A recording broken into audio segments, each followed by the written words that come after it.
வணக்கம். இன்று திருப்பாவையின் 26வது பாடல். நம்மளுக்கு என்ன வேலை? இறைவன் ஒருத்தன் வரம் கொடுக்க வந்துட்டான்னா உடனே அவன்கிட்ட நமக்கு தேவையானவற்றை எல்லாம் கேட்டு வாங்கிறது தான் வேலை. யாராவது ஒருத்தர் கொடுக்கணுன்னா நம்ம அதை கேட்டு வாங்குவதில் வல்லவர்கள் இல்லையா?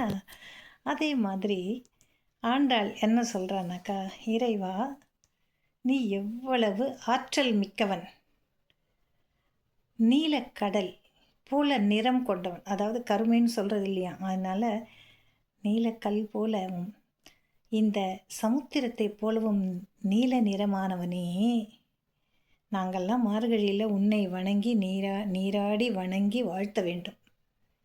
நீ யாரு? பெரிய ஆள். பாஞ்சசன்னியம் என்னும் ஒளி பொருந்திய வெண்மை நிற சங்கை கொண்டவன். அதை ஊதுனா உலகே நடுங்கும். அந்த சங்கினுடைய ஒலிக்கு உலகமே நடுநடுங்கி நிற்கும். அப்படியான சங்கு எங்களுக்கு வேணும். ஏன்னா உன்னை பாடுவதற்கு நாங்களும் அது போன்ற ஒரு சங்கு வாத்தியத்தை முழங்க வேண்டும். அது மட்டுமா, எங்களுக்கு பறைகளும் வேண்டும். அதையும் நீ தான் கொடுக்கணும். எங்களுக்கு என்னெல்லாம் தேவையோ அத்தனையும் கொடு. நாங்கள் சும்மா பாடுனா எங்களுக்கு பிடிக்கல. நாங்கள் என்ன பண்ணணும்? கொண்டாடணும். கொண்டாட்டம்னா என்ன? திருவிழாக்கள்லாம் என்ன பார்க்குறோம்? நம்ம மேலே தாளங்கள் முழங்குகின்றன, செண்டுகள் முழங்குகின்றன, பல்வகை வாத்தியங்கள் என்ன இருக்குன்னு தெரியல, அந்த அளவுக்கு வாத்தியங்கள் முழங்கி அந்த ஒலி எழுப்ப எழுப்ப எழுப்ப நம்மளுக்கு மகிழ்வும் சந்தோஷமும் பெருக்கெடுத்து ஓடும். உண்மைதானே? அப்போ நாங்கள் உன்னை பாட வரோம் இல்லையா? எங்ககிட்ட எதுவுமே இல்லை. அதனால் நீ வைத்திருக்கக்கூடிய அந்த சங்கு போன்ற சங்குகள் எங்களுக்கு கொடு. அதே மாதிரி பறை கொடு. இது எல்லாம் கொடுத்து அருளையும் சேர்த்து கொடு. உன்னை நாங்கள் நாவார பாடிக்கொண்டே இருப்போம். அதெல்லாம் நீ கொடுக்க மாட்டேன்னு சொல்லி போய் படுத்துக்கிட்டா என்ன அர்த்தம் அப்படின்னு சொல்கிறா. அதோடு இல்லை, நம்ம எல்லாருக்குமே தெரியும், கிருஷ்ணனின் கையில் ஒரு சங்கு இருக்கும். அதுக்கு பேர் பாஞ்சசன்னியம். இந்த பாஞ்சசன்னியத்துக்கு ஒரு கதை இருக்குது. பாஞ்சசன் என்ற ஒரு அசுரன் என்ன பண்ணுறான்னா, சாந்தீபனிங்கிற முனிவருடைய மகளை கொன்று விடுகிறான். முனிவரோட பொண்ணை கொண்டு சும்மா இருப்பாங்களா? சாபம் விட்டுருவாங்கல்ல. அதுக்குள்ள பயந்துக்கிட்டு என்ன பண்ணிட்டான்? ஓடிவே கடலில் ஒழிஞ்சிக்கிட்டான். உடனே முனிவர் என்ன சொல்கிறாரு? கண்ணா, இந்த மாதிரி நடந்துருச்சு, என்ன செய்யலாம்? சரி, நான் உங்கள்கிட்ட மாணவராக சேர்ந்துக்கிட்டு குருகுலத்தில் நான் உங்களிடம் படிக்கணும். எனக்கு படிக்கிறதுக்கு நீங்கள் சொல்லிக் கொடுங்க. எனக்கு தெரியாதவற்றை அதையெல்லாம் நான் கற்றுக்கொள்கிறேன் அப்படின்னு சொல்கிறான். நீ கற்றுக்குவ, அதெல்லாம் ரைட்டு. எனக்கு குருதட்சிணையாக என்ன கொடுப்ப அப்படின்னு கேட்குறாரு. என்ன கொடுக்கணும் அப்படின்னு கேட்குறாரு. என்ன சொல்கிறாரு? என்னுடைய மகனை கொன்றான் அல்லவா, அந்த பாஞ்சசனை நீ கொல்ல வேண்டும். அதுதான் எனக்கு நீ தரக்கூடிய குருதட்சிணின்னு சொல்லிட்டாரு. உடனே கிருஷ்ணன் சரின்ட்டார். எல்லா சாமியும் தான், ஆமாம் சாமி போட்டுருவேன், பக்தர்கள் ஏதாவது கேட்டனா உடனே உடனே உடனே கொடுத்துரும். அப்போது கிருஷ்ணரும் சரி, நீங்கள் சொன்ன மாதிரியே நானும் உங்கள் சிஷ்யனாக இருந்து பாஞ்சசனை கொன்று விடுகிறேன்னு சொல்லிட்டான். சொல்லிட்டு என்ன பண்ணுறாரு? குருக்கிட்ட படித்து முடிச்சுட்டு கடலுக்கு உள்ளே இறங்குறார். பால் வண்ண சங்கை தேடிக்கொண்டே இருக்கிறார். பாஞ்சசனை அழித்து விடுகிறார். அப்போல்லாம் அந்த அசுரர்கள் என்ன பண்ணுறான்? அந்த கெட்டு குடிச்சவராக போனதுக்கப்புறம் தான் என்ன செய்யும்? எல்லாம் கையெடுத்து கும்பிடும், ஐயோ என்னை காப்பாற்றேன் அப்படின்னு. அதே மாதிரி இவனு என்ன சொல்கிறான்? கிருஷ்ணா, நான் தெரியாமல் இந்த தப்பெல்லாம் செஞ்சுட்டேன், என்னை மன்னிச்சிரு, என்னை ஏற்றுக்கொள், எனக்கு ஏதாவது ஒரு அருளை செய், எனக்கு நின் பாத கமலங்களே போதும் அப்படின்னு சொல்லுது. கிருஷ்ணர் என்ன சொல்கிறாரு? நீ கேட்குற மாதிரிலாம் எனக்கு தர முடியாது. நீ அவ்வளோ புண்ணியமாக பண்ணியிருக்க. நீ பண்ணத்துக்கு என்னென்னா, நான் சங்க மாதிரி உன்னை வச்சுக்கிறேன். சங்க எடுத்து ஊதுனா எல்லா பகைவர்களும் ஓடி ஒளிந்து கொள்வார்கள். பயம்.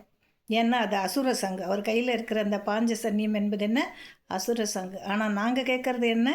அது போன்ற வெண்மை நிறமான அழகான சங்கு. ஏன்னா அது உன்னை பாடுறதுக்கு வேணும்னு கேட்குறோம். இப்போ புரியுதா அந்த கதை? அந்த பாஞ்சசன்னியம் வந்ததுக்கு ஒரு வரலாறு இருக்குது. அது ரொம்ப சுருக்கமாக சொல்லிட்டேன்.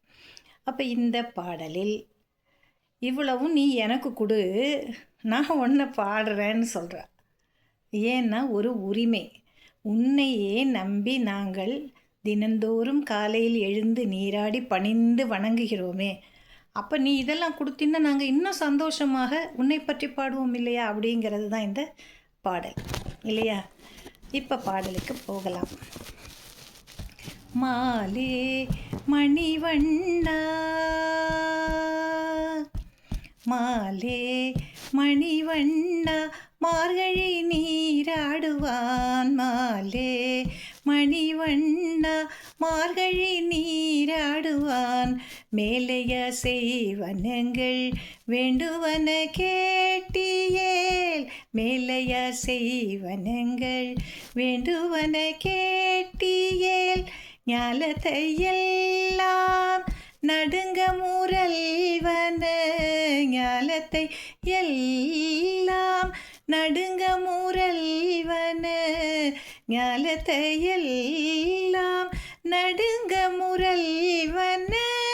பாலன வண்ணத்துன் பாஞ்ச சந்நியமே, பாலன வண்ணத்துன் பாஞ்ச சந்நியமே. வேண்டுவன சங்கங்கள் போய்ப்பாடுடையனவே, போல்வன சங்கங்கள் போய்ப்பாடுடையனவே. சால பெரும் பறையே பல்லாண்டிசை பாரேல், சால பெரும் பறையே பல்லாண்டிசை பாரேல். கோல விளக்கே கொடியே விதானமே, கோல விளக்கே கொடியே விதானமே, கோல விளக்கே கொடியே விதானமே.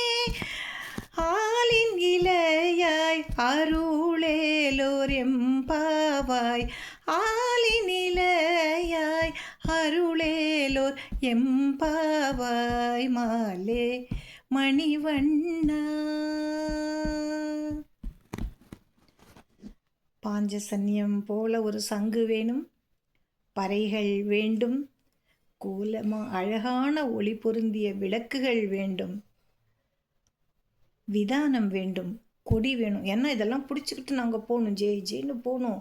உன்னுடைய பெருமைகளை பாடிக்கொண்டு போகும்பொழுது அந்த கூட்டம் எப்படி இருக்கணும், எல்லாரும் அசந்து போகணும் இல்லையா? இப்போ சும்மா இருக்கிறதுக்கெல்லாம் அந்த மாதிரி அசர்ற கூட்டம் வந்து குப்பையாட்டம் இருக்குது. ஆனால் இறைவனை வேண்டுவதற்கு இவள் என்ன கேட்குறாள்? கொடி கொடு, விமானத்தை கொடு, சங்கினை கொடு, பறையினை கொடு, விளக்குகளை கொடு. நாங்கள் எல்லாம் வச்சு மிகுந்த சந்தோஷமாக ஆரவாரத்தோடு ஆர்ப்பரித்து உன்னுடைய புகழை பாடி பாடி மகிழ்வோம். எங்களுக்கு நீ உன்னுடைய கருணையை அளிப்பாயாக, உன்னுடைய அருளாக அல்லது பரிசாக என்பதாக இந்த பாடல் அமைகிறது. நன்றி.